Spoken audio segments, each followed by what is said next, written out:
सहयोगी दलों के साथ इस चुनाव में मैदान में, जो भारत के हित में है, जो भारत को दुनिया की महाताकत बना दे, भारत को एक आत्मनिर्भर और विकसित भारत बना दे, वह कार्य केवल मोदी जी कर सकते हैं। मोदी जी के नेतृत्व में होगा। एक कांग्रेस के साथ जितने भी इनके अगल बगल के चट्टे बट्टे हैं, ये सभी के सभी लोग, अब मेरे सभी उपस्थित बहनों और भाइयों, मैं सबसे पहले हिंदवी स्वराज का बोध जागृत करने वाले छत्रपति शिवाजी महाराज के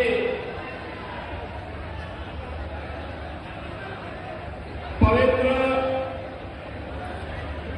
चरणों से पवित्र हुई इस पावन धरा को, जिसे राघोजी भागरे, श्री कृष्णाजी राव जैसे क्रांतिकारियों ने अपनी क्रांति ज्वाला से पवित्र किया है, इस पुण्य भूमि को आपने अयोध्या में रामलला के भव्य मंदिर के निर्माण कार्यक्रम को देखा होगा, देखा है ना? ये कांग्रेस और इंडी गठबंधन से जुड़े हुए उद्धव जी ठाकरे और पवार साहब ये सब क्या कहते थे? कहते थे कि ये 100 जन्म भी ले लेंगे तब भी मंदिर नहीं बना पाएंगे, बोलते थे ना? एक कांग्रेस और इंडी गठबंधन वाले यही कहते थे। तमाम मस्जिदों के भी माइक उतर गए। अगले 5 वर्ष में आप देखेंगे कि लोग भूल ही जाएंगे कि ये भी कोई चीज होती थी कि चिल्लाहट होती थी, लोग परेशान होते थे, लोग भूल जाएंगे। समाप्त हो गए हैं, अभी गाली गलौज पे उतर आए हैं, गुमराह करेंगे, अनर्गल प्रलाप करेंगे, झूठी घोषणाएं करेंगे, आपको बहकाने का काम करेंगे। इनके बहकावे में आने की आवश्यकता नहीं है। ये वो कांग्रेस नहीं जिस कांग्रेस को हम सोचते हैं कि ये गांधी जी वाली कांग्रेस होगी, नहीं, ये गांधी जी वाली कांग्रेस नहीं है। गांधी जी ने 1947 में कह दिया था कि कांग्रेस का विसर्जन कर दो, और मैं आज आपसे कहूंगा इस समय है, यही समय है और सही समय है, कांग्रेस और इंडी गठबंधन को विसर्जन करने का समय है, क्योंकि अब तो रामलला आ ही गया है। बहनों और भाइयों, इस नए भारत में विरासत का सम्मान होगा। देखिए, मोदी जी विरासत के सम्मान की बात करते हैं और कांग्रेस के लोग क्या कहते हैं? इंडी गठबंधन वाले कहते हैं हम विरासत टैक्स लगाएंगे।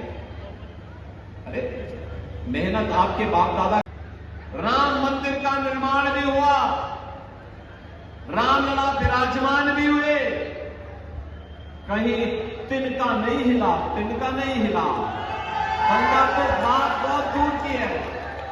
और मैं इन इंडी गठबंधन वालों को भी कहना चाहता हूं, उत्तर प्रदेश में तो पिछले 7 वर्ष में कोई दंगा ही नहीं हुआ। अगर हम लोग रामलला को आप सबके आशीर्वाद से, भारत की जनता के आशीर्वाद से, मोदी जी के नेतृत्व में अयोध्या में विराजमान कर सकते हैं, तो बड़े बड़े माफिया और दंगाइयों का राम नाम सत्य है की यात्रा भी निकाल सकते हैं।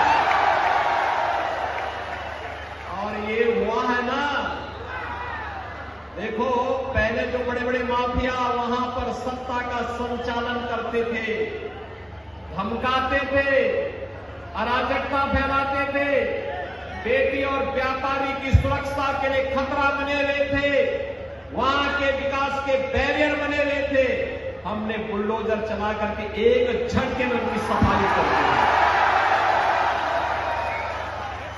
आज आप देख रहे होंगे उत्तर प्रदेश में सारा अतिक्रमण समाप्त हो गया कि रामलला हम आएंगे, स्वतंत्र वही, राम हम आएंगे मंदिर वही, और जो कहा वो करके दिखा दिया ना। कोई संदेह है क्या? लेकिन इंडी गठबंधन वाले क्या कहते हैं? बहनों भाइयों, दो बातें खतरनाक इनके मुंह से निकलती है। आपके ग्रैंडफादर ने, आपके फादर ने प्रॉपर्टी बनाई, अब ये इसका एक्सरे करवाएंगे, सर्वे करवा करके फिर इसमें से आधी प्रॉपर्टी पे कब्जा करेंगे, फिर उसको मुसलमानों को आवंटित करेंगे। कोई रोंगे आएगा, कोई बांग्लादेशी आएगा, कोई पाकिस्तानी आएगा, कोई अफगानिस्तानी आएगा, क्या आप इसको स्वीकार करेंगे क्या? भाइयों, इंडी गठबंधन में अब औरंगजेब की आत्मा घुस चुकी है, इसको मत आने देना। औरंगजेब को पहले ही छत्रपति शिवाजी महाराज समाप्त कर चुके हैं। अब महाराष्ट्र के अंदर औरंगजेब और उसकी संतानों को नहीं आने देना है। आप सहमत हैं? सहमत है ना? मोदी जी के नेतृत्व में अब की बार 400 पार के लक्ष्य की तरफ महाराष्ट्र बढ़ रहा है ना। पालघर फिर से जीतेंगे, भारी बहुमत से जीतेंगे, आप जिताएंगे। सहमत है? लेकिन बहनों और भाइयों, आज चुनाव प्रचार का अंतिम दिन है, कल एक दिन बचेगा। घर घर आप जाएंगे, घर घर जाकर के हेमंत सांवरा जी के लिए कमल चुनाव चिन्ह पर वोट मांगेंगे। सभी लोग सहमत हैं? मोदी जी का प्रतिनिधि बन करके सभी लोग जाएंगे ना? तो फिर मेरे साथ आप बोलेंगे, सभी लोग बोलेंगे। बहनों और भाइयों, पिछली बार जब मैं आया था उस समय मैं शाम को आया था,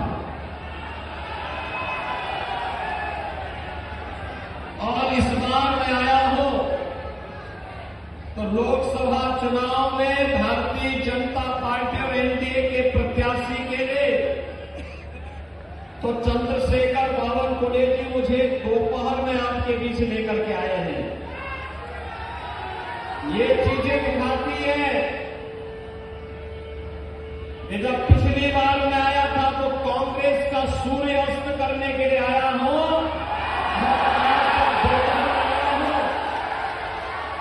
ये मान के चलिए भारत के अंदर छत्रपति शिवाजी महाराज के द्वारा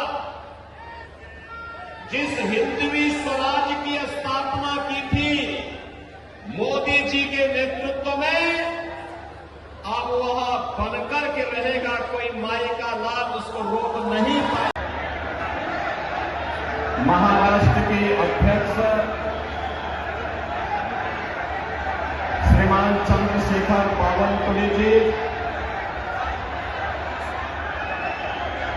पालघर लोकसभा क्षेत्र से भारतीय जनता पार्टी होगा।